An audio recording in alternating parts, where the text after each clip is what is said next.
everybody, what's up? Welcome back to Movie Smoothie. I'm your host, Jake, and today we are talking a little bit about the Fantastic Four coming to the MCU sometime in 2024. I cannot wait to get into this video, but before we do that, if you guys can like this video and subscribe to Movie Smoothie, I would greatly appreciate that. So, getting into this update on the Fantastic Four coming to the MCU for the first time ever, this is going to be the film that kicks off Phase 6 in 2024. This was recently announced at San Diego Comic-Con from Kevin Feige himself, and also he shared that there's a key detail that it shares with Spider-Man Homecoming, surprisingly. That's the fact that it will not be an origin story for its main characters. This time around, it's the entire ensemble of the Fantastic Four. We will not be getting their backstory. It won't be wasting time doing that.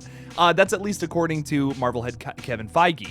He said in a conversation with THR that the characters are so well known that they don't see a point in starting from the beginning all over again. And I think this is totally valid. I kind of love this idea personally. I was pleasantly surprised going to see Spider-Man Homecoming when that came out.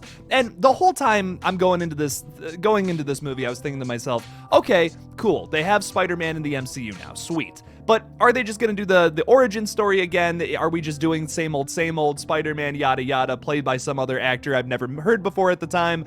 Okay, whatever. Like, sure, I guess. I was really pleasantly surprised with Homecoming for being such a different story, and I thought that was just a massive positive, in my opinion, that they just didn't go over the backstory. They didn't need to. We've seen it done twice in not even the last 20 years from when that movie came out. So I didn't think they needed to do it. We all know Spider-Man gets bit by a radioactive spider, yada yada. In some versions of the comics, he grows multiple arms and shoots spider webs out of his butt. But like, I think we know the route that they're going in the MCU. They're not going to do too many crazy R-rated things. We will be doing a little Deadpool 3 update later today, speaking about that though. But a quote from Feige says, a lot of people know this origin story. A lot of people know the basics. How do we take that and bring something that they've never seen before? And then adding to that, he also says, we've set a very high bar for ourselves with bringing that to the screen. And he also states that this team of superheroes are responsible for basically launching the Marvel Comics universe all the way back in 1961, so they want to do this right. You know, they don't want to give us like same old, okay, here's an origin story, whatever. I like that they're really taking this seriously. They want to make this one of the better Fantastic Four films, which, hot take, I don't feel like there is a great Fantastic Four film. I know a lot of people love the Chris Evans movies. I've just never been like the biggest fan of them. I think they're just okay to me as well. And that the 2015-2016 movie, I'm gonna be honest, that just did not do it for me at all, unfortunately. So they really need to do right by the Fantastic Four. I think it's a great group of characters. It's really interesting to me, and I think they could do this right and they could kill it with these movies. I think it was really cool what they did with Tom Holland's characters. Once again, going back to Spider-Man Homecoming, where it's just skipping over the origin story because we've seen it so many times. And it's kind of the same situation with the Fantastic Four. We've seen the origin story now in 2 movies, once again in the past 20 years. We don't need to see it again. It's fine. Like we know how it happens. We don't need a big explanation as to how superheroes became superheroes anymore. You know, maybe if this was the 1970s, 1960s, where superheroes were kind of like a niche thing, it wasn't super popular. Okay, whatever. Then you'd have to explain some origin stories, explain why people have superpowers, they're rolling around in toxic waste.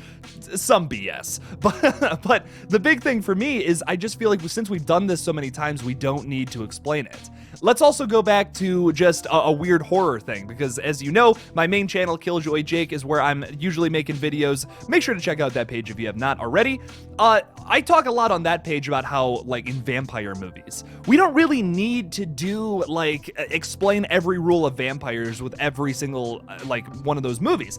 The original Dracula has to explain that, though. If you go back and watch that movie, they over-explain the rules of vampires just so their audience is kind of familiar with, like, everything that there is to it. Because it was kind of a very unfamiliar concept back in the day, of course. There wasn't like a million vampire movies like how there are today.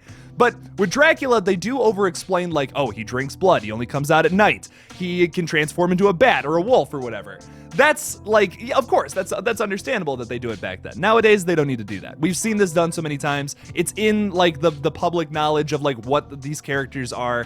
And I just feel like this is the best approach to it. This is the best approach to making a good Fantastic Four movie that doesn't just feel like something regurgitated from the past all over again.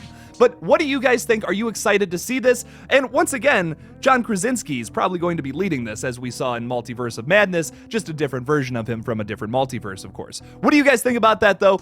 Leave me something about it in the comments. It's something that it just excites me to death. I'm so excited to see John Krasinski leading a movie in the MCU. I gotta be honest. Love his work on The Office, of course, and A Quiet Place movies. Very excited to see what he does here, and not just claiming he's the smartest man on the planet and then getting killed like 2 minutes later. So I'm really excited to see what they do with this character here. But once again, leave me something about it in the comments if you're excited for this upcoming film. Thank you guys so much for watching this new update video on the Fantastic Four. Once again, coming out sometime in 2024 to kick off Phase 6 of the MCU. Make sure to like this video and subscribe for more updates on MCU stuff and, well, animated adult comedy. That's kind of the two things I've been talking about on this page mostly, which is, I think, hilarious. Really, really weird mix. I haven't quite figured out this channel yet, but it's fun. I'm enjoying it, having a good time. Hope you are too. So, once again, peace out and enjoy a smoothie with your movie.